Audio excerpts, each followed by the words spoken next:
పులి కడుపున పులే పుడుతుందన్న సామెత బహుశా నారా లోకేష్ లాంటి వారిని చూసే వచ్చిందేమో అని ప్రస్తుతం రాజకీయ వర్గాల్లో జోరుగా చర్చ సాగుతోంది. ఇప్పటికే తానేంటో నిరూపించుకున్నారు చిన్నబాబు. దేశాలు తిరుగుతూ పెట్టుబడులు పట్టుకొస్తున్నారు. రాష్ట్రంలో నిరుద్యోగాన్ని పారుదోలేందుకు కంకణం కట్టుకున్నారు. గత కొద్ది రోజులుగా చూస్తే నారా లోకేష్ షెడ్యూల్ ప్రస్తుతం చాలా బిజీగా కొనసాగుతోంది. ఆయన ఎక్కువ సమయం పర్యటనలకే కేటాయిస్తున్నారు. రాష్ట్ర అభివృద్ధి, ప్రాజెక్టులు, పెట్టుబడుల కోసం అలుపెరగని విధంగా సమావేశాలు నిర్వహిస్తున్నారు.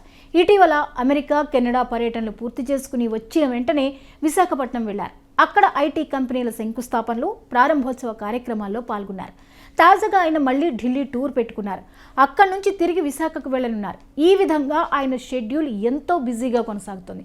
రాష్ట్ర అభివృద్ధి కోసం ఆయన చూపుతున్న చొరవ, నాయకత్వం ప్రజల ప్రశంసలు పొందుతోంది. తాజాగా ఢిల్లీలో లోకేష్ పలువురు కేంద్ర మంత్రులను కలవనున్నారు. విద్య, ఐటీకి సంబంధించిన అంశాలపై విస్తృతంగా చర్చలు జరపనున్నారు. రాష్ట్రంలో విద్యా వ్యవస్థను మరింత బలోపేతం చేయడం, ఐటీ రంగాన్ని ప్రోత్సహించడం వంటి అంశాలపై ఆయన దృష్టి సారించనున్నారు. ఇటీవల అమెరికా, కెనడాల్లో ప్రముఖ సంస్థలు, నిపుణులతో నిర్వహించిన సమావేశాల్లో పొందిన అనుభవాలను రాష్ట్ర అభివృద్ధికి ఉపయోగించుకోవాలని నిర్ణయించారు. కొన్ని పెట్టుబడులకు కేంద్ర ప్రభుత్వ ఆమోదం అవసరం కావడంతో ఈ ఢిల్లీ పర్యటనకు ప్రాధాన్యత ఏర్పడింది. ఢిల్లీ పర్యటన ముగిసిన తర్వాత ఈ నెల 16న నారా లోకేష్ విశాఖపట్నం చేరుకోనున్నారు. అక్కడ మంగళవారం జరగనున్న జిఎంఆర్ ఏవియేషన్ ఎడ్యూసిటీ ప్రారంభోత్సవంలో పాల్గొనున్నారు.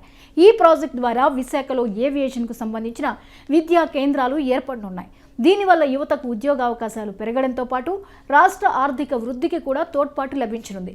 ఇటీవల విశాఖలో జరిగిన కార్యక్రమాల్లో పాల్గొన్న లోకేష్ మళ్లీ 3 రోజుల వ్యవధిలోనే నగరానికి వెళ్తున్నారు. విశాఖలో పెట్టుబడులు, ప్రారంభోత్సవాలు, శంకుస్థాపన కార్యక్రమాలకు ఆయన తరచూ హాజరయ్యే అవకాశం ఉందన్న సంకేతాలు ఇప్పటికే కనిపిస్తున్నాయి. నారా లోకేష్ అలసట లేకుండా పనిచేస్తున్న తీరు రాజకీయ వర్గాల్లోనూ చర్చకు దారితీస్తోంది. చంద్రబాబు ముఖ్యమంత్రి అయిన తొలి నాళ్లలో రోజుకు 18 గంటల పాటు పనిచేసిన తీరు తెలిసింది. అదే స్థాయిలో నారా లోకేష్ కూడా మంత్రిగా ఉండగానే కష్టపడి పనిచేస్తున్నారని తెలుగు తమ్ముళ్లు సోషల్ మీడియాలో ప్రచారం చేస్తున్నారు.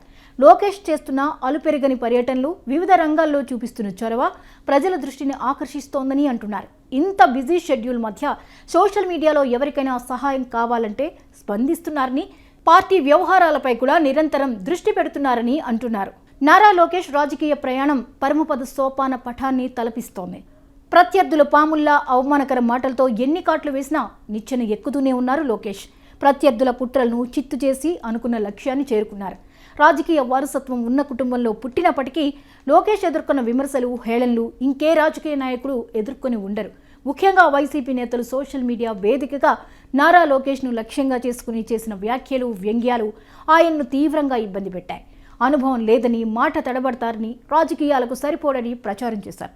అయితే ఈ హేళనకు లోకేష్ వెనక్కి తగ్గలేదు. అలుపెరగని పోరాటంతో, నిరంతర శ్రమతో తనను తాను నిరూపించుకునే దిశగా ముందుకు సాగారు. ప్రతిపక్షంలో ఉన్న రోజుల్లో నారా లోకేష్ రాజకీయంగా మరింత రాటుదేలారు. రాష్ట్రం నలుమూలలా పర్యటన చేస్తూ ప్రజల సమస్యలను నేరుగా తెలుసుకున్నారు. క్షేత్రస్థాయిలో పార్టీని బలోపేతం చేయడంలో కీలక పాత్ర పోషించారు. మాటల్లో కాకుండా పనితోనే సమాధానం ఇవ్వాలన్న లక్ష్యంతో ముందుకు వెళ్లారు. విమర్శలను తనకు బలంగా మార్చుకుని రాజకీయ పరిపక్వతను సంపాదించుకున్నారు.